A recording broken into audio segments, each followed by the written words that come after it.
Hey guys, I'm Rachel O'Leary and it's time for a Tuesday tip. Today we're back in the living room with my Nepenthes. Now, I've been doing lots and lots and lots of research on these guys recently, and my biggest concern is whether or not they're getting enough food. Now, it's important to mention that these plants come from an area that is very devoid of nutrients. That's why they've developed these sort of modified leaves in order to feed themselves. In fact, that's exactly what these pictures are. They're just leaves that are full of veins that have adapted to trap food because the soil where they're from is devoid of most nutrients. So the vast majority of their nutrition will come from feeding the pitchers. Now, I looked in all the pitchers and one of them does have a bug in it, but the rest are all just full of water. So I think what I'm going to do is start supplementing them like every 6 weeks in order to make sure they're getting adequate nutrition.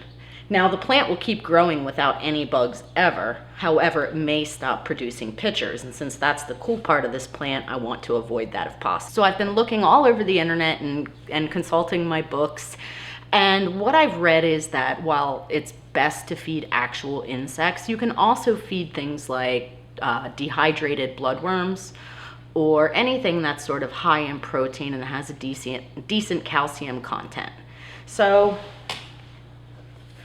I have these fluval bug bites, which are made primarily out of insect larvae. So I thought that I would try using these to supplement, as a lot of folks had really good results feeding koi pellets or other foods that are similar. So the ingredients of this food is dried black soldier fly larva, salmon, fish protein, peas, potato, wheat, and then a whole bunch of vitamins.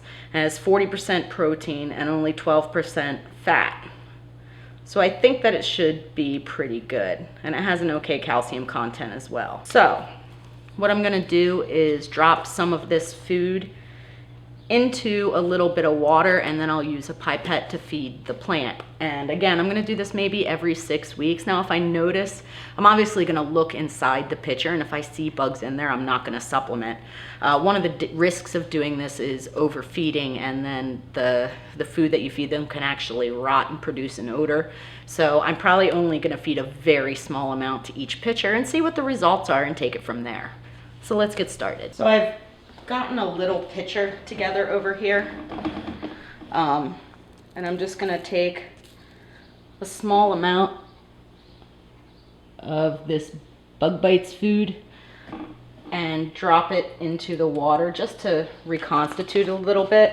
Then I'm going to take this pipette, suck up some of the water and food, and then just insert it into the pitcher. Now, you can see already I have new growth on this plant, so I'm really excited about it.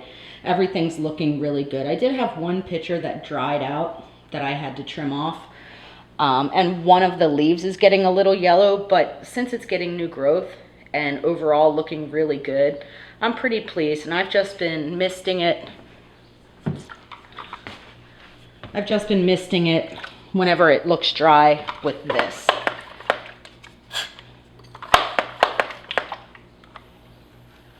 Like so, trying to keep up the humidity in there. The moss isn't doing super awesome so far, but we'll give it some more time and allow it to convert. All in all, I'm really enjoying this project, and it's making me want to keep more carnivorous plants.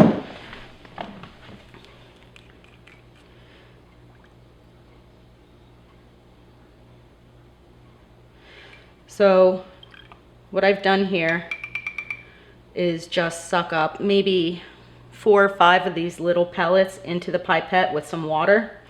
All my pitchers, because I've been maintaining humidity, have about a ½ an inch or so of water in them. Before you feed them, you would want to make sure that they have about a ½ to 3/4 of an inch of water in their pitcher, so that they can digest the food. So I'm just going to put a couple little pellets in all the pitchers that are bugless.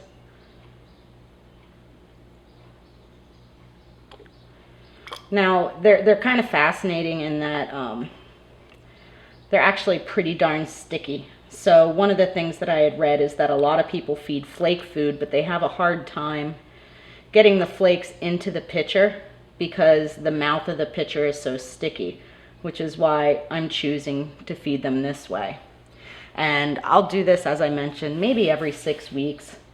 We'll see how they respond. I'll know in a few days if I overfed or not, in that they'll get an odor should the food be rotting in there.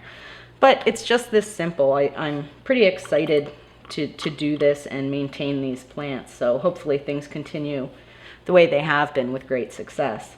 As always, thanks for watching. Make sure you stop by my Instagram, my Facebook, and my website where you can find my upcoming speaking engagements, my current stock list, and information on all things nano. Let me know below if you guys have any comments, suggestions, or questions.